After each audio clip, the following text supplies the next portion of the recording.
continuamos con más de esta programación que ofrecemos a ustedes desde nuestro canal YouTube Iberoamérica 3.0. Una jornada muy nutrida porque por primera vez en la historia es interconectada entre ciudades de América Latina, Medellín, Santo Domingo y Caracas. En este momento, desde el Paraninfo de la Universidad Metropolitana de Caracas, junto a Unai Amenábar, nos acompaña Marcus Tobía. Él es uno de los integrantes fundadores del proyecto Cumbre. Un proyecto, Marcus, que quizás nos los vas a detallar ahora.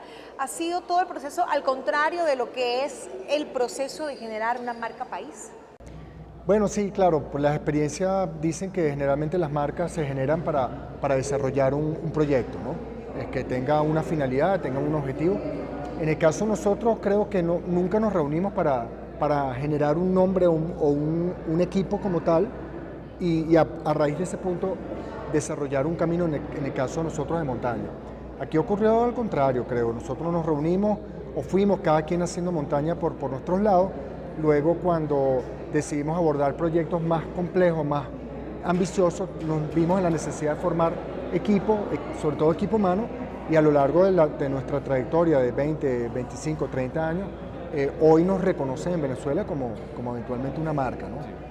Podría ser así. Ahora, en el caso de ustedes, de Proyecto Cumbre, ¿esa fue su motivación inicial o son compañeros de colegio, compañeros de universidad que de pronto descubren que tienen una afición común y comienzan a caminar ese recorrido? O sea, digamos, ¿hasta qué punto es fortuito el que lleguen a hacer esas cumbres, a plantearse esas cumbres y que luego traen otras muchas consecuencias aguas abajo? Sí, yo creo que cada uno de nosotros empezó la actividad del montañismo como tal de manera individual. A lo mejor algunos, 3 o 4, sí pertenecían a un grupo en su colegio porque existía.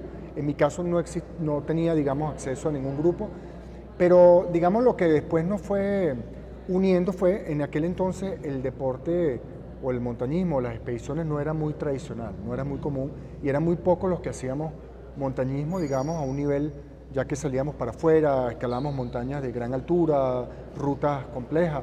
Entonces cuando surge la posibilidad de ir por primera vez al Himalaya, entonces fue cuando, digamos, conjuntamente con una fundación que se llama Fundación Sagarmatha, o se llamaba en aquel entonces, unimos esfuerzos entre un grupo de científicos con un grupo de deportistas, emprendimos una expedición al Himalaya y a partir de ese momento creo yo que se congenió el mayor número de lo que integramos ahora el proyecto Cumbre y a partir de ese punto, que podría ser a partir del año 91, realmente es donde nace el proyecto Cumbre como agrupación, pero por la necesidad de unir esfuerzos para abordar proyectos cada vez más ambiciosos. Claro, que de alguna manera termina siendo también como la experiencia de muchas de estas organizaciones de la sociedad civil, ¿no? Que motivaciones individuales, bien por un problema, por una oportunidad, por alguna motivación muy particular, se va uniendo y se va creando como esa red que termina convirtiéndose en una iniciativa de impulso, ¿no? Y un proyecto, una iniciativa además que ha servido de paraguas para experiencias como la que nos contabas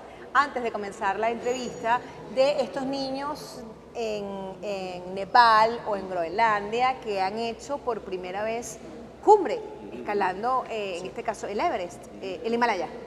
Escalaron una montaña en la cordillera del Himalaya. Escalando una montaña en la cordillera del Himalaya. Y bueno, hago doy toda esta perorata sobre tu experiencia previa a la entrevista para llegar a un punto. ¿Cómo te sientes? ¿Y qué significa para ti, o sea, la cosecha de que un niño en el marco del proyecto Cumbre haga cumbre en una cordillera del Himalaya? ¿Cuál consideras tú que es el impacto que tiene esto para el ser humano, para una sociedad como la sociedad nepalesa, pero también para la venezolana? Porque estás tú, un venezolano, de por medio. Sí, mira, yo creo que definitivamente la montaña y los ambientes naturales transforman a la gente, y mucho más un niño que es arcilla y que se está modelando. Y si, digamos, le das la oportunidad a un niño en esa fase de crecimiento y sobre todo de entender de que es una persona que tiene la capacidad de hacer muchas cosas, pero no lo sabe hasta que lo descubre, eso es maravilloso, ¿no? Y por eso vengo trabajando hace muchos años, más de 20 años con niños, y pienso que luego de cualquier persona lograr en su vida tener algún éxito o lograr algo importante, creo que es necesario que eso trascienda. Y yo por lo menos siempre he tenido la necesidad de devolverle a la sociedad lo que la sociedad me ha dado. Y por un lado hacerlo con algo que es mi ambiente, ¿no? Que es lo que mejor sé hacer, ahí es donde vuelco esa retribución a la sociedad. Los niños, por supuesto, la experiencia con niños en la cumbre ha sido maravillosa porque son niños comunes y corrientes que son capaces de hacer algo extraordinario si lo canalizas bien y sobre todo si le das las herramientas para él tomar decisiones y decir, no es un tema de subir una montaña con un grupo de niños, digamos, jalados, sino que ellos tengan un aprendizaje durante 1 año o 2 años y que después puedan como grupo tomar decisiones. El caso, por ejemplo, del intercambio que hubo entre niños de Groenlandia y niños venezolanos, entre ellos 2 niños de Camarata, de la población indígena de Camarata, eran 15 niños y se hablaban 5 idiomas, para ponerse de acuerdo. Se hablaba camaracoto, se hablaba castellano, se hablaba inglés, se hablaba danés y se hablaba groenlandés. Y entonces, bueno, la esencia de lo que nosotros queremos mostrar es que una de ellas es que si 15 niños se ponen de acuerdo para lograr algo, como una sociedad que habla el mismo idioma, que tiene la misma idiosincrasia, la misma cultura, la misma forma de vivir, no nos podemos poner de acuerdo, ¿no? Sí. Más allá de otros elementos maravillosos que estos niños, digamos, con su experiencia le van a decir a la sociedad. ¿Qué seguimiento les has visto a estos niños? Me dice que comenzaste hace 20 años con eso, ya los que fueron niños hace 20 años, pues ya hoy son hombres y seguramente hasta tengan sus propios hijos. ¿Qué seguimiento les has podido hacer? Digamos, si uno ve en el tiempo cómo han evolucionado esos niños y si se mantiene pues ese espíritu o esa enseñanza que le dejaron ustedes en este primer contacto. Claro, yo tengo un refugio de montaña en los Andes y una escuela de montaña y recibo niños que llevé en aquel entonces entonces es muy, muy bonito porque, bueno, ves el legado, ves que le marcó la vida a esa persona y ahora quiere que su hijo también viva algo similar. Y bueno, los comentarios siempre son maravillosos. De hecho, en el año 95 llevé un grupo de niños a Ecuador y ese grupo todavía se mantiene conectado. Es decir, siguen manteniendo contacto, se llaman, se escriben, se reúnen. ¿Han vuelto a escalar después de eso en grupo? Bueno, sí, algunos se mantienen haciendo montaña y por supuesto ahí, claro, mi intención realmente no es que se transformen en excelentes escaladores y que vayan al Everest. Si lo hacen, maravilloso. Yo creo que la esencia de todo esto es que ellos descubran que una pasión se puede llevar adelante con convicción, sea cual sea el ámbito, ¿no? Si tu pasión es la música, la montaña te va a decir a ti, sigue la música, ¿no? Claro. O sea, haz lo que tú realmente deseas hacer de la mejor manera, ¿no?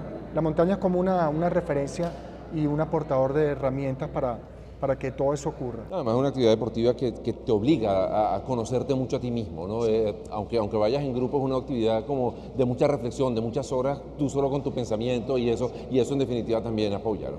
Así es. Tal y como lo planteas, pudiera entonces suponer que para aquellos que no tenemos la posibilidad de escalar el Everest, el Himalaya, o que simplemente hemos llegado a los nevados aquí mismito, en Mérida también, pudiéramos extrapolar la experiencia de la montaña con una experiencia simplemente urbana y tener la misma reflexión que tú planteas, has vivido tú a partir de la montaña y has recogido como experiencia en quienes han tenido la posibilidad de tenerla en la montaña.